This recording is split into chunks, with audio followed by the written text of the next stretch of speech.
Hi friends ಹಾಗೂ ಎಲ್ಲ ನನ್ನ ಕುಟುಂಬದವರೇ, ನಮಸ್ತೆ ಎಲ್ಲರಿಗೂ. ಹೇಗಿದ್ದೀರಾ ಎಲ್ಲರೂ? ನಾವಂತೂ ಸೂಪರ್ ಆಗಿದ್ದೀವಿ. ನಮ್ಮ ಥರ ನೀವು ಕೂಡ ಸೂಪರ್ ಆಗಿದ್ದೀರಿ, ಇರ್ತೀರಿ ಅನ್ನೋದೇ ನನ್ನ ಭಾವನೆ. ಏನು ಗೊತ್ತಾ, ವಾಕಿಂಗ್ ಬಂದಿದ್ವಿ. ವಾಕಿಂಗ್ ಬಂದವಾಗ ಅನಿಸ್ತು ಇವತ್ತೊಂದು ಚಿಟ್ ಚಾಟ್, ನಮ್ಮಿಬ್ಬರ ಒಂದು ಸಂಭಾಷಣೆಯ ವಿಡಿಯೋ ಮಾಡೋಣ ಅಲ್ವಾ. ನೋಡೋಣ, ನಮ್ಮ ಮದುವೆಯಾಗಿ ಎಷ್ಟು ವರ್ಷ ಆಯಿತು? 36 ವರ್ಷ ಆಯ್ತಲ್ವ ಮದುವೆಯಾಗಿ.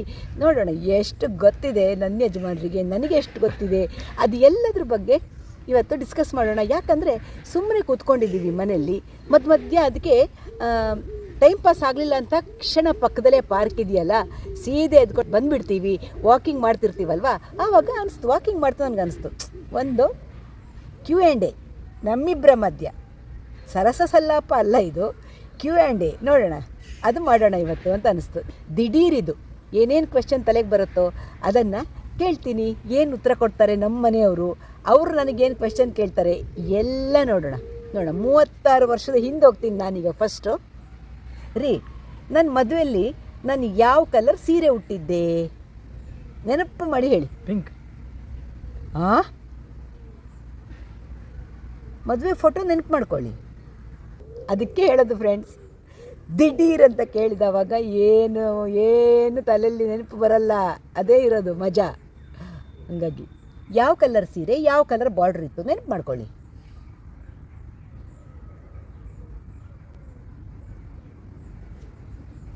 Green colour sari. ಹಾಂ, ಎಸ್. ಎಲ್ಲ ಬಾರ್ಡ್ರ ರೆಡ್ ಬಾರ್ಡ್ರ್. ಅಯ್ಯಪ್ಪ, ಅಂತೂ ನೆನಪಂತು. ಅದು ನೆನಪಿಲ್ವಾ ನಿಮಗೆ? ಇಲ್ಲ, ಮಾಡಿ ನೆನಪಾಯ್ತಲ್ಲ ಈಗ. ಯಾವ್ಯಾವುದೋ ಕಲರ್ ಹೇಳಿ ಆಮೇಲೆ ಬಂದ್ರೆ ಆ ಕಲರಿಗೆ. ನೋಡಿ, ಮದುವೆ ದಿನದ ಸೀರೆ ಕಲ್ಲರು ನೆನಪಿಟ್ಕೊಳ್ಳೋದಿಲ್ವ ಹಾಗಿದ್ರೆ? ಏನು ಹೇಳೋದು ನಾನು ಅಲ್ವಾ? ನೋಡಿ, ಆಯಿತು. ಆಮೇಲೆ ಇಬ್ಬರು ಮಕ್ಕಳು ಹುಟ್ಟಿದರು, ಹೆಣ್ಣು ಮಕ್ಕಳು ನಮಗೆ ಅಲ್ವಾ, ಇಬ್ಬರು ಹೆಣ್ಮಕ್ಳು. ಎಷ್ಟು ಖುಷಿ ಆಯಿತು ನಿಮಗೆ? ತುಂಬ ಖುಷಿ ಆಯಿತು. ಗಂಡು ಮಗು ಬೇಕು ಅಂತ ಅನಿಸಿತ್ತು? ನಮ್ಗೆ ಗಂಡು ಮಗು ಬೇಕು ಅಂತ ಯಾವಾಗಲೂ ಅನಿಸಿರಲಿಲ್ಲ. ಬೇಡ, ಯಾಕಂದರೆ ಅವ್ರು 8 ಜನ ಗಂಡು ಮಕ್ಕಳು, ನಾವು 8 ಜನ ಗಂಡು ಮಕ್ಕಳು, ನಮ್ಮ ಹಾಗಾಗಿ ಹೆಣ್ಮಕ್ಳೇ ಬೇಕಿತ್ತು. ಭಗವಂತ ಮುದ್ದಾದ ಹೆಣ್ಮಕ್ಳನ್ನೇ ಕಳಿಸ್ದ ನಮಗೆ ಅಲ್ವಾ. ಖುಷಿ ಅಲ್ವಾ ನಿಮ್ಗದು? ತುಂಬ ಖುಷಿ ಅದು. ಆಮೇಲೆ ಬ್ಯಾಂಕಲ್ಲಿ ಕೆಲಸ ಮಾಡೋಕೆ 15 ಊರುಗಳು ಟ್ರಾನ್ಸ್ಫರ್ ಆಗಿ ಹೋಗಿದ್ದೀವಿ ನಾವು ಅಂತ ಹೇಳ್ತಾ ಇದ್ದೆ ನಾನು. ನಿಮಗೆ ಆ ಟ್ರಾನ್ಸ್ಫರ್ಸ್ ಎಲ್ಲ ಆದವಾಗ ಕಷ್ಟ ಅನಿಸ್ತಿತ್ತಾ? ನಮಗೆ ಒಂದು ಸರಿ ಅನ್ನಿಸ್ತಾ ಇತ್ತು, ಟ್ರಾನ್ಸ್ಫರ್ ಆಯ್ತಲ್ಲಪ್ಪ ಅಂಥೇಳಿ. ಆದಮೇಲೆ ಮತ್ತೆ ಟ್ರಾನ್ಸ್ಫರ್ ಅಷ್ಟೇ, ಪಟ್ನ ಕಟ್ಕೋ, ಸಂಸಾರ ಹಿಡ್ಕೋ, ಹೊರಡ್ತಿರು ಅಲ್ವಾ. ಈ ಊರಿಂದ ಮತ್ತೊಂದು ಊರಿಗೆ ಅಷ್ಟೇ. ಆ ಊರಿನ ಹೇಗಿರುತ್ತೆ, ಅದರ ಹೊಸತನ ಏನಿರುತ್ತೆ ಅಲ್ಲಿ, ಅದಕ್ಕೆ ಅಡ್ಜಸ್ಟ್ ಆಗಿ ನಮ್ಮ ಕೆಲಸ ಸ್ಟಾರ್ಟ್ ಅಷ್ಟೇ. ನಮ್ಮದು ಅದೇ ಕೆಲಸ, ಮಕ್ಕಳನ್ನ ಅಡ್ಜಸ್ಟ್ ಮಾಡು, ಆ ಊರಿಗೆ ಅಡ್ಜಸ್ಟ್ ಆಗು, ಅದೇ ಕೆಲಸ. ಆ ಊರೇ ನಮ್ಮೂರು. ಅದೆಲ್ಲ ಇರಲಿ. ಈಗ 36 ವರ್ಷದ ಜೀವನ ನೀವು ಒಟ್ಟಿಗೆ ಕಳೆದಿವಲ್ವಾ, ಕಷ್ಟ ಸುಖ ಎಲ್ಲವೂ ಇದೆ, ಸಿಟ್ಟು ಖುಷಿ ಎಲ್ಲವೂ ಇದೆ. ಇಬ್ಬರಲ್ಲಿ ಯಾರಿಗೆ ಸಿಟ್ಟು ಜಾಸ್ತಿ? ನನಗೆ ಮೂಗಿನ ತುದಿಯಲ್ಲಿ ಸಿಟ್ಟಿತ್ತು ಫ್ರೆಂಡ್ಸ್ ಮುಂಚೆ, ಈಗ ಖಂಡಿತಕ್ಕೂ ಇಲ್ಲ. ಈಗ ಅಷ್ಟು ಕೂಲಾಗಿದ್ದಾರೆ. ಈಗ ಸಿಟ್ಟು ಬಂದರೆ ನನಗೇ ಒಂದೊಂದ್ಸರ್ತಿ ಬರುತ್ತೆ ಹೊರತು ಅವ್ರಿಗೆ ಬರೋದಿಲ್ಲ. ಯಾಕಂದರೆ ಅವ್ರಿಗೆ ಅಷ್ಟು ವರ್ಷ ಸಿಟ್ಟು ಮಾಡಿ ಮಾಡಿ ಮಾಡಿ ಅದೆಲ್ಲ ಕಡಿಮೆ ಆಗಿಬಿಟ್ಟಿದೆ ಅಲ್ವಾ. ಅವರು ಎಷ್ಟೇ ಸಿಟ್ಟು ಮಾಡಿದರೂ ನಾನು ಕೂಲಾಗಿರ್ತಿದ್ದೆ. ಆವಾಗಲೇ ನಮ್ಮದು ಎಷ್ಟಿದ್ರೂ ಅವರಿಗೆ ಶಾರ್ಟ್ ಟೆಂಪರ್ ಅಷ್ಟೇ, ಒಂದು ಗಳಿಗೆಯ ಸಿಟ್ಟು ಬರ್ತಿತ್ತು ಹೊರತು ಜಾಸ್ತಿ ಸಿಟ್ಟು ಯಾವತ್ತೂ ಇರ್ತಿರಲಿಲ್ಲ. ಅವ್ರು ಒಂದು ನಿಮಿಷವೂ ನನ್ನನ್ನು ಬಿಟ್ಟಿರ್ತಿರ್ಲಿಲ್ಲ. ಆ ಥರದ ಜೀವನವನ್ನೇ ನಾವು ಕಳೆದಿರುವಂಥದ್ದು ಅಲ್ವಾ. ಹೋಗಲಿ, ನನ್ನ ಫೇವರೇಟ್ ಕಲರ್ ಯಾವುದಪ್ಪ? ಪಿಂಕಪ್ಪ. ಒಂದೇನಾ? ಇನ್ನೂ ಒಂದಿದೆ, ಗ್ರೀನ್. ಹಾಂ, ಎಸ್, ಪಿಂಕ್ ಆ್ಯಂಡ್ ಗ್ರೀನ್. ನೀವು ಕೇಳಿ ಕ್ವೆಶ್ಚನ್ ಅದನ್ನೇ. ಹಾಗಾದರೆ ನನ್ನ ಫೇವ್ರೇಟ್ ಕಲರು ಎಲ್ಲೋ. ಯಾಕಂದರೆ ಅವರು ಯಾವಾಗ ನನಗೆ ಬಟ್ಟೆ ತರಲಿ, ಸೀರೆ ತರಲಿ, ಎಲ್ಲೋ ಕಲರ್ ತರೋದು ಫ್ರೆಂಡ್ಸ್. ಅವರ ಫೇವ್ರೇಟ್ ಕಲರ್ ಎಲ್ಲೋ. ಆಮೇಲೆ ನನ್ನ ಇಷ್ಟದ ಸ್ವೀಟ್ ಯಾವುದು? ಸ್ವೀಟ್ ಅಂದರೆ ನನಗೆ ಸ್ವೀಟ್ ಅಂದರೆ ಇಷ್ಟ ಇಲ್ಲ, ಸಿಹಿ ಇರುವಂತಹ ಪದಾರ್ಥ ನನಗೆ ಯಾವುದು ಇಷ್ಟ? ಹೋಳಿಗೆ. ರಾಂಗ್. ನಿನ್ನ ಫೇವರೇಟ್ ಸ್ವೀಟ್ ಐಸ್ ಕ್ರೀಮ್. ಅದರಲ್ಲೂ ಐಡಿಯಲ್ ಐಸ್ ಕ್ರೀಮ್ ಇದೆ ಮಂಗಳೂರದ್ದು. ಮೊದಲಿತ್ತದು, ಈಗ ಏನು ಐಡಿಯಲ್ ಐಸ್ ಕ್ರೀಮ್ ಅಂತಿಲ್ಲ. ಯಾವುದಾದ್ರೂ ಐಸ್ ಕ್ರೀಮ್ ಅಂದರೆ ಫೇವರೇಟ್. ಆಮೇಲೆ ಐಸ್ ಕ್ರೀಮ್ ಅಲ್ಲದೆ ಮತ್ತೂ ಒಂದಿದೆ, ಏನದು? ನನಗೆ ಸ್ವೀಟ್ ಇಷ್ಟ ಇಲ್ಲ, ಸಿಹಿ ತಿಂಡಿಗಳನ್ನು ನಾನು ತಿನ್ನೋದಿಲ್ಲ, ಬೇರೆ ಏನೋ ತಿಂತೀನಿ. ಏನು? ಚಾಕ್ಲೇಟ್. ಅಬ್ಬಾ, ಅಂತೂ ಹೇಳಿದ್ರಲ್ಲ, ಇಷ್ಟಿಷ್ಟು ಚಾಕ್ಲೇಟ್ ತರ್ತಾರೆ ನನಗಿಷ್ಟ ಅಂತ ಟ್ರಿಪ್ಪಿಗೆ ಹೋದವಾಗ, ಬೇರೆ ಕಂಟ್ರಿಗಳಿಗೆ ಹೋದವಾಗ. ಒಬ್ಬರೇ ಹೋದರೆ ಬ್ಯಾಂಕ್ ಟ್ರಿಪ್ಸ್ ಎಲ್ಲ ಹೋಗ್ತಿದ್ರಲ್ಲ, ಬ್ಯಾಗ್ ಚಾಕ್ಲೇಟ್ ತರುವವರು. ಈಗಾದರೂ ನಾವು ಹೋಗುವಾಗ ತಗೊಂಡು ಹೋಗೋದೇನೋ ಇಲ್ಲಿಂದ ಬರೀ ಅದೇ ಚಾಕ್ಲೇಟ್ಸ್. ಅದು ಹೇಳೋಕ್ಕೆ ಇಷ್ಟೊತ್ತು ಬೇಕಾಯಿತು. ಆಮೇಲೆ ನೀವೇನು ಕೇಳ್ತೀರಾ ಈಗ? ನನ್ನ ಫೇವ್ರೇಟ್ ಸ್ವೀಟ್ ಯಾವುದಮ್ಮ? ಅಯ್ಯೋ ನಿಮ್ದು ಯಾವ್ದು, ನಾನೇ ಅಲ್ವಾ ಮಾಡ್ಕೊಡೋದು, ನಂಗೆ ಗೊತ್ತಿಲ್ವಾ? ಅವ್ರಿಗೆ ಇಷ್ಟ ಅಂದರೆ ಕಾಯಿ ಬರ್ಫಿ, ಕೊಬ್ಬರಿ ಮಿಠಾಯಿ. ಹೌದಾ ಅಲ್ವಾ? ಹೇಳಿ. ಅಪ್ಪ ಅಂತೂ ಸಾರ್ಥಕ ಆಯಿತು. ಆಮೇಲೆ ಇನ್ನೇನಪ್ಪ? ಟ್ರಾವೆಲಿಂಗ್ ಅಂದರೆ ಇಬ್ಬರಿಗೂ ಇಷ್ಟ. ಎಸ್, ಟ್ರಾವೆಲಿಂಗ್ ಅಂದರೆ ಫ್ರೆಂಡ್ಸ್ ನಮ್ಮನೆಯವರಿಗಂತೂ ಸಿಕ್ಕಾಪಟ್ಟೆ ಇಷ್ಟ. ನನಗೂ ತಿರುಗೋದಂದರೆ, ಅದು ಅವರೊಟ್ಟಿಗೆ ತಿರುಗೋದಂದರೆ ನನಗೂ ಇಷ್ಟ. ಯಾಕಂದರೆ ಜಾಲಿ ಮ್ಯಾನ್ ಅವರು, ಗಮ್ಮತ್ತು ಜಾಲಿಯಾಗಿರ್ತೀವಿ. ಈಗ ಅಂದರೆ ನೆದರ್ಲ್ಯಾಂಡ್ಸಲ್ಲಿ ನಾವು ಬಂದೀಗ ಸುಮಾರು 1.5 ತಿಂಗಳಾಯ್ತು. ಇನ್ನು ಹೊರಡೋ ದಿನ ಹತ್ರ ಬರ್ತಾ ಇದೆ. ಹೇಗಿತ್ತು ನೀವು ನೆದರ್ಲ್ಯಾಂಡ್ಸು ಆಮೇಲೆ ನಮ್ಮ ಇಂಡಿಯಾ ಕಂಪೇರ್ ಮಾಡಿದರೆ ನಿಮಗೆ ಹೇಗೆ ಅನಿಸುತ್ತೆ? ಅಂದರೆ ಜೀವನ ಪೂರ್ತಿ ಅಲ್ಲಿಗೂ ಇಲ್ಲಿಗೂ ವ್ಯತ್ಯಾಸ ಇದೆ. ನಿಮ್ಮ ಅಂದರೆ ಸ್ವಚ್ಛತೆ ಇರಲಿ, ಇದನ್ನೆಲ್ಲ ಎಲ್ಲವನ್ನು ಕಂಪೇರ್ ಮಾಡಿದರೆ ಇಲ್ಲಿ ಅಂದರೆ ಇಲ್ಲಿ ಎಲ್ಲ ಡಿಸಿಪ್ಲಿನ್ ಸಿಸ್ಟಮ್ಮು ಜಾಸ್ತಿ, ಆದ್ದರಿಂದ ಜನಸಂಖ್ಯೆ ಕಮ್ಮಿ, ತುಂಬ ಕಮ್ಮಿ. ಆದ್ದರಿಂದ ಇಲ್ಲಿ ಒಂಥರ ಮಜಾ ಸಿಗುತ್ತೆ. ಆದರೆ ನಮ್ಮ ದೇಶ, ನಮ್ಮೂರು, ಅದು ಯಾವತ್ತು ಅದೇ ನಮ್ಮ ಹತ್ತಿರ. ಮಗಳ ಮನೆ ಬಂದಿದ್ದೀವಿ, ಖುಷಿಯಾಗಿ ಕಳೀತಾ ಇದ್ದೀವಿ. ಮಕ್ಕಳೆಲ್ಲ ಕಡೆ ಓಡಾಡಿಸಿದ್ದಾರೆ, ತಿರುಗ್ತಾ ಇದ್ದೀವಿ, ಅದೆಲ್ಲ ಇದೆ ನೋಡೋಕ್ಕೆ ಚಂದ, ಎಲ್ಲ ಚಂದ. ಆದರೆ ಕೊನೆಯಲ್ಲಿ ನಮ್ಮೂರೇ ನಮಗೆ ಚಂದ ಅಲ್ವಾ? ಅದೇ ನಮ್ಮೂರೇ ಚಂದ, ನಮ್ಮ ಊರು ನೋಟನೇ ಚಂದ. ಈಗ ಬೇರೆ ವಿಷಯಕ್ಕೆ ಬರೋಣ. ಶಾಪಿಂಗ್ ಅಂತ ಇಟ್ಕೊಳ್ಳೋಣ. ನಾನು ಸಿಕ್ಕಾಪಟ್ಟೆ ಶಾಪಿಂಗ್ ಮಾಡ್ತೀನೇನ್ರಿ?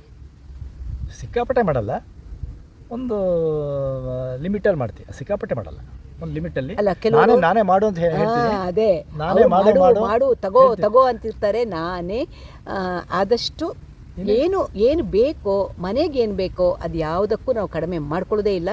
ಬಟ್ಟೆ ಅದು ಇದು ಶಾಪಿಂಗ್ ಮಾಡು ಒಂದು ತೊಗೊಳಕ್ಕೆ ಹೋದರೆ 10 ತಗೋ ಅಂತಾರೆ. ಬಟ್ ಬಟ್ಟೆ ಇಡೋಕ್ಕೆ ಜಾಗ ಇಲ್ಲ ಮನೆಯಲ್ಲಿ. ಇರೋದನ್ನೊಂದು ಕೊಟ್ಟು ಡಿಸ್ಪೋಸ್ ಮಾಡ್ತಾನೆ ಇರ್ತೇವೆ. ಆದರೂ ಬಟ್ಟೆ ಹುಚ್ಚು ಜಾಸ್ತಿನೇ.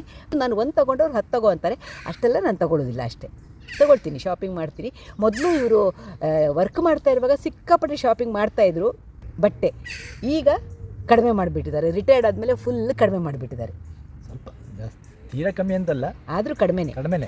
ಇರಲಿ, ಇನ್ನು ಬೇರೆ ಏನಾದರೂ ಕ್ವೆಶ್ಚನ್ ಮಾಡಿ ನನಗೆ, ನೋಡೋಣ. ನಿನಗೆ ಯಾವುದು ಜಾಸ್ತಿ ಪ್ಯಾಷನ್ನು? ಅದು ಮಾಡಬೇಕು, ಇದು ಮಾಡಬೇಕು, ಯಾವುದು ನಿಮಗೆ ಪ್ಯಾಷನ್? ಸ್ವಲ್ಪ ನನಗೆ ಪೇಂಟಿಂಗ್ ಇಷ್ಟ, ಡ್ರಾಯಿಂಗ್ ಇಷ್ಟ, ಯೂಟ್ಯೂಬ್ ಅಂತೂ ಮೊದಲೇ ಇಷ್ಟ. ತುಂಬ ವರ್ಷದಿಂದ ಹುಚ್ಚದು, ಅದೀಗ ಮಾಡ್ತಾ ಇದ್ದೀನಲ್ವಾ. ಮ್ಯೂಸಿಕ್ ಕ್ಲಾಸ್ ಮಾಡ್ತಾ ಇರ್ತೀನಿ, ಹಾಡು ನನಗೆ ತುಂಬ ಇಷ್ಟ. ಹಾಗೆ ನಿಮ್ಗೇನು ಇಷ್ಟ? ನಿಮ್ಮ ಪ್ಯಾಷನ್ ಏನು? ನಮ್ಮ ಪ್ಯಾಷನ್ ಸಿಂಗಿಂಗು ಅಲ್ಲದೆ ಹಾಡೋದು. ಅದೇ ಹಾಡೋದು ಅವರಿಗೂ ತುಂಬ ಇಷ್ಟ. ಎಷ್ಟು ನಾವು ಡ್ಯೂಯೆಟ್ ಸಾಂಗ್ ಎಲ್ಲ ಹಾಡಿದೀವಲ್ವಾ. ಟ್ರಾವೆಲಿಂಗ್. ಆಮೇಲೆ ಮನೇಲಿ ಏನು ಮಾಡಿ ಟೈಮ್ ಪಾಸ್ ಮಾಡ್ತೀರಿ ನೀವು ರಿಟೈರ್ಡ್ ಆದಮೇಲೆ? ನನಗೆ ಸ್ವಲ್ಪ ಇನ್ವೆಸ್ಟ್ಮೆಂಟು, ಈಗ ಶೇರ್ ಟ್ರೇಡಿಂಗು, ಇದರ ಮೇಲೆ ಸ್ವಲ್ಪ ನನಗೆ ಇಂಟ್ರೆಸ್ಟು ಜಾಸ್ತಿ. ಏನು ತೀರಾ ಅಂಥೇಳಿ ಎಡಿಕ್ಟ್ ಅಂತಲ್ಲ, ಎಷ್ಟು ಬೇಕೋ ಅಷ್ಟು ಟೈಮ್ ಪಾಸ್ ಆಗಬೇಕು. ಮತ್ತು ಹಾಗೆ ಸ್ವಲ್ಪ ಇನ್ವೆಸ್ಟ್ಮೆಂಟು, ಟ್ರೇಡಿಂಗ್ ಮಾಡೋದು, ಸ್ವಲ್ಪ ಲಾಭ ಬರಬೇಕು. ಅದ್ರ ಮುಖಾಂತರ ನಾನು ಟೈಮ್ ಪಾಸ್ ಮಾಡ್ತೀನಿ. ಹೋಗಲಿ, ಈಗ ಅದೆಲ್ಲ ಸರಿ. ನಾನು ನಿರ್ಮಲ ಟ್ರಾವೆಲ್ಸ್ನ ತುಂಬ ಟ್ರಿಪ್ ಹೋಗ್ತಾ ಇರ್ತೀವಲ್ವಾ, ಅಲ್ಲೊಂದು ಆಟ ಆಡಿಸ್ತಾಯಿದ್ರು. ಅದನ್ನೀಗ ನಾನು ಅಲ್ಲೂ ಆಟ ಆಡಿ ಎಲ್ಲ ಟ್ರಿಪ್ಪಲ್ಲೂ ನಾನೇ ಬಸ್ಸಲ್ಲಿ ಆ ಪ್ರೈಸ್ ತಗೊಳ್ತಾ ಇದ್ದೆ. ಯಜಮಾನ್ರಿಗೂ ಗೊತ್ತಾ ಆಟ? ನೋಡೋಣ, ಈಗ ನಮ್ಮಿಬ್ಬರಲ್ಲಿ ಆ ಕಾಂಪಿಟೇಷನ್ನೇ ಮಾಡೋಣ. ನನಗೆ ಗೊತ್ತು, ಮೋಸ್ಟ್ಲಿ ನಾನೇ ವಿನ್ ಆಗ್ತೀನಿ. ಅವ್ರ ಹತ್ರನೂ ಆಟ ಆಡಿಸ್ತೀನಿ. ಈಗ ಒಂದು ಆಟ ಆಡೋಣ ಇಬ್ಬರು ಸೇರಿ, ಆಯಿತಾ? ಈಗ ಯಾವ ಆಟ ಅಂದರೆ ಫ್ರೆಂಡ್ಸ್, 1ರಿಂದ 70ವರೆಗೆ ಕೌಂಟ್ ಮಾಡಬೇಕು. 3 ಬಂದವಾಗ, 3 ಬಂದವಾಗ ರಾಮ ಹೇಳಬೇಕು, 6 ಬಂದವಾಗ ಕೃಷ್ಣ ಹೇಳಬೇಕು. 3 ಬಂದವಾಗ ರಾಮ, 6 ಬಂದವಾಗ ಕೃಷ್ಣ ಹೇಳಬೇಕು. ಯಾರು ಜಾಸ್ತಿ ಹೇಳ್ತಾರೆ, ಯಾರು ತಪ್ಪಿಲ್ಲದೆ ಹೇಳ್ತಾರೆ, ಅವರು ವಿನ್ ನಮ್ಮಿಬ್ಬರಲ್ಲಿ. ಫಸ್ಟ್ ಯಾರು ಹೇಳೋದು? ಫಸ್ಟ್ ನಾನೇ ಹೇಳಬೇಕಂತೆ. ನಾನು ಹೇಳ್ತಾ ಹೋಗ್ತೀನಿ. ಈಗ ನೋಡೋಣ, ಮಿಸ್ಟೇಕ್ ಆಗ್ಬೋದು ಅಲ್ವಾ. 1 2 ರಾಮ, 4 5 ಕೃಷ್ಣ, 7 8 9 10 11 12 1 ರಾಮ, 14 15 1 ಕೃಷ್ಣ, 17 18 19 20 21 22 2 ರಾಮ, 24 25 2 ಕೃಷ್ಣ, 27 28 29 ರಾಮ 0, ರಾಮ 1, ರಾಮ 2, ರಾಮ 4, ರಾಮ 5, ರಾಮ ಕೃಷ್ಣ, ರಾಮ 7, ರಾಮ 8, ರಾಮ 9, 40 41 42 4 ರಾಮ, 44 45 4 ಕೃಷ್ಣ, 47 48 49 50 51 52 5 ರಾಮ, 54 55 5 ಕೃಷ್ಣ, 57 58 59 ಕೃಷ್ಣ 0, ಕೃಷ್ಣ 1, ಕೃಷ್ಣ 2, ಕೃಷ್ಣ ರಾಮ, ಕೃಷ್ಣ 4, ಕೃಷ್ಣ 5, ಕೃಷ್ಣ ಕೃಷ್ಣ, ಕೃಷ್ಣ 7, ಕೃಷ್ಣ 8, ಕೃಷ್ಣ 9, 70. ತಪ್ಪದೆ ಹೇಳಿಬಿಟ್ಟೆ. ಈಗ ನೀವು ಹೇಳಬೇಕು, ನೋಡೋಣ. 1 2 ರಾಮ, 4 5 ಕೃಷ್ಣ, 7 8 9 10 11 12 1 ರಾಮ, 14 15 1 ಕೃಷ್ಣ, 17 18 19 20 21 22 2 ರಾಮ, 24 25 2 ಕೃಷ್ಣ, 27 28 29 ರಾಮ 0, ರಾಮ 1, ರಾಮ 2, ರಾಮ ರಾಮ, ರಾಮ 4, ರಾಮಕೃಷ್ಣ, ರಾಮ 5. ರಾಮ 5. ಮಿಸ್ಟೇಕ್ ಆಯಿತು ನಾನೇ ವಿನ್ನು ಅಲ್ವಾ? ನಾನೇ ವಿನ್ನು. ಅದು ಯಾವಾಗಲೂ ಅಷ್ಟೇ, ನಿರ್ಮಲ್ ಟ್ರಾವೆಲ್ಸಲ್ಲಿ ನಾವು ಟೂರ್ ಹೋಗ್ತೀವಲ್ಲ, ಯಾವಾಗಲೂ ಎಲ್ಲ ಪ್ರೈಸು ಇವಳಿಗೆ. ಆಮೇಲೆ ಈಗ ಇನ್ನೊಂದು ಗೇಮ್ ಮಾಡೋಣ ಆಯಿತಾ? ನೋಡಿ, ಈ ಬೆರಳಿಗೆ ಈ ಬೆರಳು ಇಡಬೇಕು, ಇಡಿ. ಈ ಬೆರಳಿಗೆ ಹೆಬ್ಬೆರಳು, ಇದಕ್ಕೆ ಸೆಕೆಂಡ್ ಒನ್ಗೆ ಇದು ಆಯಿತಾ? ಇದನ್ನೀಗ ಹಿಂಗಿದೆಯಲ್ಲ, ಹಿಂಗೆ ಹಿಂಗೆ ಹಿಂಗೆ ಹಿಂಗೆ ಹಿಂಗೆ ಹಿಂಗೆ ಹಿಂಗೆ ಹಿಂಗೆ ಮಾಡ್ತಾ ಹೋಗಬೇಕು ಒಟ್ಟಿಗೆ. ಯಾರು ಫಾಸ್ಟ್ ಮಾಡ್ತಾರೆ ನೋಡೋಣ. ಹಿಂಗೆ ಬರಬೇಕು, ಹಿಂಗೆ ಮೇಲೆ ಮೇಲೆ ಮೇಲೆ ಮೇಲೆ. ಹಾಂ ಹಾಗೆ ಆ ಬೆರಳು ಬಿಚ್ಚಿ ಹಂಗೆ, ಹಿಂಗೆ.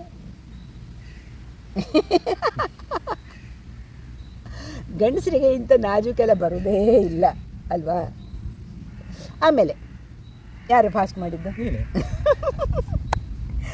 ಅಡುಗೆ ವಿಷಯಕ್ಕೆ ಬರೋಣ. ಈಗ ಅಡುಗೆಯಲ್ಲಿ ನನಗೆ ಇಷ್ಟದ ಖಾರದ ಅಡುಗೆ ಅಂದರೆ, ನಾನು ಮಾಡುವ ಅಡುಗೆಗಳಲ್ಲಿ ಅಂತಲ್ಲ, ಎಲ್ಲಿ ಯಾವುದಾದ್ರೂ ಸರಿ, ಎಲ್ಲಾದರೂ ನನ್ನ ಇಷ್ಟದ ಅಡುಗೆ ಯಾವುದು ಅಂದರೆ ನಿನ್ನ ಇಷ್ಟದ ಫುಡ್ ಪಲಾವ್. ಎಸ್ ನನಗೆ ಪಲಾವ್ ಅಂದರೆ ಇಷ್ಟ. ನಾನು ಮಾಡುವ ಪಲಾವ್ ಇಷ್ಟ, ರೈಸ್ ಬಾತು ಪಲಾವ್, ಹೊರಗಡೆ ಹೋಟೆಲಿನ ಪಲಾವ್ ಆದರೂ ಇಷ್ಟ. ಯಾವುದಾದ್ರೂ ನನಗೆ ಪಲಾವ್ ಅಂದರೆ ತುಂಬ ಇಷ್ಟ. ಮತ್ತು ಇವಳು ಮಾಡೋ ಪಲಾವ್ ಉಂಟಲ್ಲ, ಅದು 5 ಸ್ಟಾರ್. ಆಮೇಲೆ ಬರೋಣ, ಅದ್ರ ಬಗ್ಗೆ ಬರೋಣ. ನನಗೆ ಪಲಾವ್ ಇಷ್ಟ. ನೀವು ಯಾವ ಕ್ವಶನ್ ಮಾಡ್ತೀರಿ? ನನಗೆ ಯಾವ್ದು ಇಷ್ಟ? ನಿಮಗೆ ಎಲ್ಲ ಸ್ಪೈಸಿ ಇದ್ದರೆ ಎಲ್ಲವೂ ಇಷ್ಟ ಅವರಿಗೆ, ಪಲಾವ್ ಅಂತ ಇಲ್ಲ ಅಲ್ವಾ? ನಮಗೆ ಫುಡ್ ಯಾವತ್ತೂ ಅಷ್ಟೇ, ಅವ್ರ ಥರ ಫುಡ್ಡಿನೇ ಅವರು, ಭಾರಿ ಫುಡ್ಡಿ. ತುಂಬ ಸ್ಪೈಸಿ ಆಗಿರ್ಬೇಕು ಅವರಿಗೆ, ಅಡುಗೆ ತುಂಬ ಸ್ಪೈಸಿ ಆಗಿರಬೇಕು. ಹಂಗಂದ್ಬಿಟ್ರೆ ಭಾರಿ ಇಷ್ಟ ಅವರಿಗೆ. ನಮ್ಮಿಬ್ಬರಲ್ಲಿ ಫೋನಲ್ಲಿ ಅತಿ ಹೆಚ್ಚು ಸಮಯ ಕಳೆಯೋದು ಯಾರು? ನಾನು. ಹೌದು ಫ್ರೆಂಡ್ಸ್, ನನಗೆ ತುಂಬ ಕೆಲಸ ಇರುತ್ತೆ, ಎಡಿಟಿಂಗ್ ಎಲ್ಲ ಮಾಡೋದಿರುತ್ತೆ. ಆದರೆ ನನಗೆ ಫೋನ್ ಸ್ವಲ್ಪ ಜಾಸ್ತಿ ಹೊತ್ತು ಇಟ್ಕೊಂಡ್ರೆ ಆಗೋದೇ ಇಲ್ಲ ನನಗೆ. ಹಾಗಾಗಿ ನಾನು ಸ್ವಲ್ಪ ಹೊತ್ತು ಅಷ್ಟೇ ಮಾಡ್ತೀನಿ. ಅವರು 24 hours ಟಿ ವಿ, ಫೋನು ಅಥವಾ ಲ್ಯಾಪ್ಟಾಪಲ್ಲಿ ಇರ್ತಾರೆ, ಅದರಲ್ಲೇ ಇರ್ತಾರೆ ಅವರು. ಹೆಚ್ಚಿನ ಸಮಯ ಅದರಲ್ಲೇ ಕಳೀತಾರೆ. ಆಮೇಲೆ ಟಿ ವಿ ಜಾಸ್ತಿ ನೋಡೋದು ಯಾರು? ಟಿ ವಿ ರಿಮೋಟ್ ಕಂಟ್ರೋಲ್ ಯಾರ ಕೈಯಲ್ಲಿರುತ್ತೆ? ಯಾವಾಗಲೂ ನ್ಯೂಸ್ ಚಾನಲ್ಗಳನ್ನು ನೋಡ್ತಾನೇ ಇರ್ತಾರೆ. ಅವರಿಗೂ ಟೈಮ್ ಪಾಸ್ ಆಗಬೇಕಲ್ವಾ ಮನೆಯಲ್ಲಿ. ರಿಟೈರ್ಡ್ ಲೈಫ್ ಕಳೆಯುವಾಗ ನೀವು ಸುಮ್ಮನೆ ಕೂತಿರೋಕ್ಕಾಗತ್ತೆ? ಏನೋ ಒಂದು ಎಂಗೇಜ್ ಆಗಿರಬೇಕಲ್ಲ. ಅಷ್ಟೊತ್ತು ಟಿ ವಿ ನೋಡ್ತಿರ್ತಾರೆ, ಅಷ್ಟೊತ್ತು ಶೇರ್ ಮಾರ್ಕೆಟ್ ನೋಡ್ತಿರ್ತಾರೆ. ಹೀಗೆ ಒಟ್ಟು ನ್ಯೂಸ್ ಚಾನಲ್ಲು ಸಿಕ್ಕಾಪಟ್ಟೆ ಇಂಟ್ರೆಸ್ಟ್ ಅವರಿಗೆ, ನೋಡ್ತಾನೆ ಇರ್ತಾರೆ. ಟಿ ವಿನೂ ನೋಡ್ತಾ ಇರ್ತಾರೆ.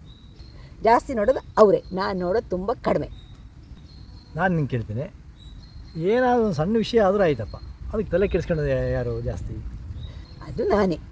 ನನಗೆ ಯಾವ ಕೆಲಸ ಇರಲಿ ಅಥವಾ ಏನೇ ಇರಲಿ ಪರ್ಫೆಕ್ಟಾಗಿ ಆಗಬೇಕು. ನಾನು ಸಣ್ಣ ವಿಷಯಕ್ಕೆ ತುಂಬ ತಲೆ ಕೆಡಿಸ್ಕೊಳ್ತೇನೆ. ತಲೆ ಕೆಡಿಸ್ಕೊಳ್ಬಾರ್ದು ಅಂತ ನಾನು ಯೋಚನೆ ಮಾಡ್ತೇನೆ, ಎಲ್ರಿಗೂ ತಲೆ ಕೆಡಿಸ್ಕೊಳ್ಬಾರ್ದು ಅಂತ ಹೇಳ್ತೇನೆ. ಬಟ್ ನಾನೇ ಸಣ್ಣ ವಿಷಯಕ್ಕೂ ತಲೆ ಕೆಡಿಸ್ಕೊಳ್ತೇನೆ. ಈಗ ಕಡಿಮೆ ಮಾಡ್ಕೊಂಡಿದ್ದೀನಿ ನಾನು ತಲೆ ಕೆಡಿಸ್ಕೊಳ್ಳೋದನ್ನು. ಆದರೂ ಒಂದೊಂದು ಸಲ ಅದು ಕ್ಲಾರಿಟಿ ಸಿಗುವವರೆಗೂ ನನಗೆ ತಲೆಯಲ್ಲಿ ಅದೇ ಹುಳ ಕೊರಿತಾ ಇರುತ್ತೆ, ಆ ಥರ.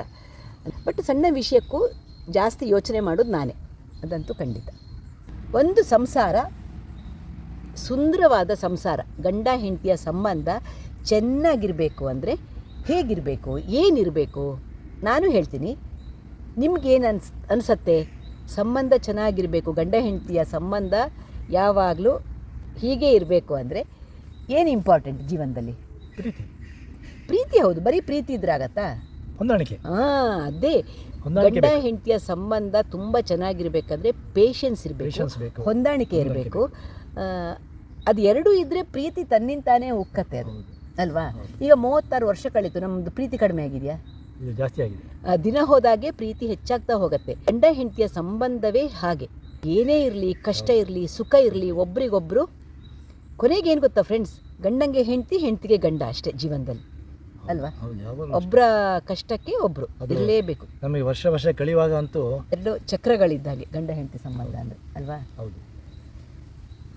ಆಯಿತು. ಆಮೇಲೆ ನಮಗೆ ಜೀವನದಲ್ಲಿ ಸುಂದರವಾದ ಜೀವನ ಕೊಟ್ಟಿದ್ದಾನೆ ಭಗವಂತ. ಆಮೇಲೆ ಅಷ್ಟೇ ಪ್ರೀತಿ ಹಂಚಿಕೊಂಡು ಬದುಕಕ್ಕೆ ಅಪಾರ್ಚುನಿಟಿ ಕೊಟ್ಟಿದ್ದಾನೆ ಭಗವಂತ, ಅಲ್ವಾ? ಅದ್ರ ಮೇಲೆ ಏನೂ ಬೇಡ, ಭಗವಂತನಿಗೆ ಕೃತಜ್ಞತೆಗಳನ್ನು ಅರ್ಪಿಸ್ತೇವೆ. ಯಾಕಂದರೆ ಎಷ್ಟೋ ಜನರ ಹತ್ರ ಕೊಳೆಯುವಷ್ಟು ದುಡ್ಡಿರತ್ತೆ ನೆಮ್ಮದಿ ಇರಲ್ಲ. ಅಲ್ವಾ, ನೆಮ್ಮದಿ ಕೊಟ್ಟಿರೋದೇ ಇಲ್ಲ ಭಗವಂತ ಅಂತವರಿಗೆ. ಅದೊಂದು ಸಾಕು, ನೆಮ್ಮದಿ ಒಂದು ಕೊಟ್ಟರೆ ಭಗವಂತ ಜೀವನದಲ್ಲಿ ಪ್ರತಿಯೊಬ್ಬರಿಗೂ ಅಷ್ಟೇ. ಅದು ಒಬ್ಬರನ್ನೊಬ್ಬರು ಅರ್ಥ ಮಾಡ್ಕೊಳ್ಳಿ, ಹೊಂದಾಣಿಕೆ ಮಾಡ್ಕೊಳ್ಳಿ, ಆವಾಗ ತನ್ನಿಂದ ತಾನೇ ಜೀವನ ದಿನದಿಂದ ದಿನಕ್ಕೆ ಖುಷಿಯಾಗ್ತಾ ಹೋಗುತ್ತೆ ಅನ್ನೋದು ನಮ್ಮ ಅನಿಸಿಕೆ. ನಾವು ಯಾಕೆ ಹೇಳ್ತಿದ್ದೀವಿ ಅಂದರೆ, ನಾವು ಜೀವನದ ಮುಕ್ಕಾಲು ಭಾಗ ಜೀವನ ಕಳೆದಾಯ್ತಲ್ವಾ, ಅನುಭವದ ಮಾತುಗಳಿವೆಲ್ಲ, ಯಾವುದು ನಾಟಕಕ್ಕೆ ಹೇಳುವಂಥದ್ದು ಅಥವಾ ಹಾಗೆ ಹೀಗೆ ಅಲ್ಲ, ಅನುಭವದ ಮಾತುಗಳನ್ನು ಎಲ್ಲರೊಟ್ಟಿಗೆ ಹಂಚಿಕೊಳ್ತೀವಿ. ಹಾಗೆ ನಾವು ಜೀವನವನ್ನು ಅನುಭವಿಸಿದ್ದೇವೆ. ಅದೇ ಹಂಗೆ ಎಷ್ಟೊಂದು ಊರುಗಳಿಗೆ ಟ್ರಾನ್ಸ್ಫರ್ ಆಗಿ ಎಷ್ಟೋ ಜನ ಹೇಳಿದರು ನಮಗೆ, ಟ್ರಾನ್ಸ್ಫರ್ ಆಗುವಾಗ ಇವರಿಗೆ, ಅಯ್ಯೋ ನೀನು ಮಕ್ಕಳನ್ನು ಹಾಕ್ಕೊಂಡು ಒಂದೇ ಕಡೆ ಇದ್ದು ಬಿಡು, ಯಾಕೆ ಓಡಾಡ್ತೀಯ ನೀನು ಅಂತ. ಇಲ್ಲ, ಕಷ್ಟ ಇರಲಿ ಸುಖ ಇರಲಿ ಒಟ್ಟಿಗೆ ಇರಬೇಕು ಅನ್ನೋದು. ಹೌದು, ಮತ್ತು ನಮ್ಗೆ ಯಾವ ಟ್ರಾನ್ಸ್ಫರ್ ಆದರೂ ಆ ಪ್ರಶ್ನೆನೇ ಎಲ್ಲಿ ಹೋದರೂ ಫ್ಯಾಮಿಲಿ ಇರಬೇಕು, ಒಟ್ಟಿಗೆ ಇರಬೇಕು ಅನ್ನೋದೇ ನಮ್ಮಿಬ್ಬರ ಥಿಂಕಿಂಗ್ ಆಗಿತ್ತು. ಹೀಗೆ ನಮ್ಮಿಬ್ಬರ ಜೀವನದ ಬಗ್ಗೆ ಸುಮಾರು ನಿಮ್ಮೊಟ್ಟಿಗೆ ಹಂಚ್ಕೊಂಡ್ವಿ ನಾವು. ಆಮೇಲೆ ಇನ್ನು ಇಂಡಿಯಾಕ್ಕೆ ಹೋದ್ಮೇಲೂ ನಾನು ಒಳ್ಳೊಳ್ಳೆ ವಿಡಿಯೋಗಳ ಜೊತೆ ನಿಮ್ಗೆ ಸಿಗ್ತಾ ಇರ್ತೀನಿ. ಇನ್ನೂ ಇಲ್ಲಿನ ವಿಡಿಯೋಗಳು ತುಂಬ ಬರೋಕ್ಕಿದೆ ನಿಮಗೆ. ಇವತ್ತು ಫ್ರೀ ಇದ್ದೆ ಅಲ್ವಾ ಅಂತ ಇವತ್ತೊಂದು ಚಿಟ್ ಚಾಟ್ ಮಾಡೋಣ. ವಾಕಿಂಗ್ ಬಂದವ್ರಿಗೆ ನೆನಪಾಗಿರೋದು ಇದೊಂದು ಚಿಟ್ ಚಾಟ್ ಮಾಡೋಣ ಅಂತ ಇಲ್ಲೇ ಕಲ್ಲಿಗೆ ಒರಗಿಸಿಬಿಟ್ಟು ಮರದ ಬುಡಕ್ಕೆ ಮೊಬೈಲ್ ಒರಗಿಸಿ ಇಟ್ಟು ವಿಡಿಯೋಗಳನ್ನು ಮಾಡ್ತಾಯಿದ್ದೀವಿ ನಾವು. ನೋಡಿ, ಹುಲ್ಲಿನ ಈ ನೆಲದ ಮೇಲೆ ಆರಾಮಾಗಿ ಕೂತ್ಕೊಂಡು, ಯಾಕಂದರೆ ಎತ್ತರ ಬೆಂಚ್ ಮೇಲೆಲ್ಲ ಕೂತ್ರೆ ಅಷ್ಟು ಎತ್ತರ ಗಿಡಕ್ಕೆ ಏನಿಲ್ಲ ನಮ್ಮ ಹತ್ರ. ಇಲ್ಲಿ ಮರದ ಗೆಲ್ಲಿಗೆ ಒರಗಿಸಿ ಇಟ್ಕೊಂಡು ವಿಡಿಯೋ ಮಾಡ್ತಾ ಇದ್ದೀವಿ ನಾವು. ಸಿಂಪಲ್ ಆದ ಜೀವನ, ನೆಮ್ಮದಿಯ ಜೀವನ ಅಷ್ಟೇ. ಅದನ್ನೇ ಕೊಡಪ್ಪ ಭಗವಂತ, ಜೀವನ ಪೂರ್ತಿ ಆರೋಗ್ಯ ನೆಮ್ಮದಿ ಕೊಡು ಅಂತ ಕೇಳ್ತೀವಿ ನಾವು. ಹೇಗೆ ಅನ್ನಿಸ್ತು ನಿಮಗೆ ನಮ್ಮ ಚಿಟ್ ಚಾಟ್? ಹೇಗೆ ಅನ್ನಿಸ್ತು? ಸುಮ್ಮನೆ ಒಂದು Q&A ಮಾಡೋಣ. ನಮ್ಮಿಬ್ಬರ ಮಧ್ಯದ Q&A ಹೇಗಿತ್ತು ಅಂತ ಖಂಡಿತ ಕಮೆಂಟ್ ಮಾಡಿ. ಮಜವಾಗಿರುವಂತಹ Q&Aಗಳನ್ನು, ಕ್ವೆಶ್ಚನ್ ಆ್ಯಂಡ್ ಆನ್ಸರ್ಗಳನ್ನು ಮುಂದೆ ಮಾಡ್ತೇವೆ ಅಂತ ಹೇಳ್ತಾ, ಕೊನೆಯಲ್ಲಿ ಒಂದು 2 ಲೈನು ಹಾಡನ್ನು ಹೇಳಿ ನಾವು ಈ ವಿಡಿಯೋನ ಎಂಡ್ ಮಾಡ್ತೇವೆ. ಒಲವೇ ಜೀವನ ಸಾಕ್ಷಾತ್ಕಾರ, ಒಲವೇ ಜೀವನ ಸಾಕ್ಷಾತ್ಕಾರ, ಒಲವೇ ಮರೆಯದ ಮಮಕಾರ, ಒಲವೇ ಮರೆಯದ ಮಮಕಾರ, ಒಲವೇ ಜೀವನ ಸಾಕ್ಷಾತ್ಕಾರ, ಸಾಕ್ಷಾತ್ಕಾರ, ಸಾಕ್ಷಾತ್ಕಾರ. ಸಿಗೋಣ ಮುಂದಿನ ವಿಡಿಯೋದಲ್ಲಿ. ಶ್ಯಾಮಲಾ ವ್ಲಾಗ್ಸ್ ಇಷ್ಟ ಆಯಿತು ಅಂದರೆ ಏನು ಮಾಡಬೇಕು? ಒಂದು ಲೈಕ್ ಮಾಡಿ, ಶೇರ್ ಮಾಡಿ, ಸಬ್ಸ್ಕ್ರೈಬ್ ಮಾಡಿ. ಸಿಗ್ತಾ ಇರೋಣ ಒಳ್ಳೊಳ್ಳೆ ವಿಡಿಯೋಗಳ ಜೊತೆ. ಬಾಯ್ ಎಲ್ಲರಿಗೂ. ನಮಸ್ತೆ.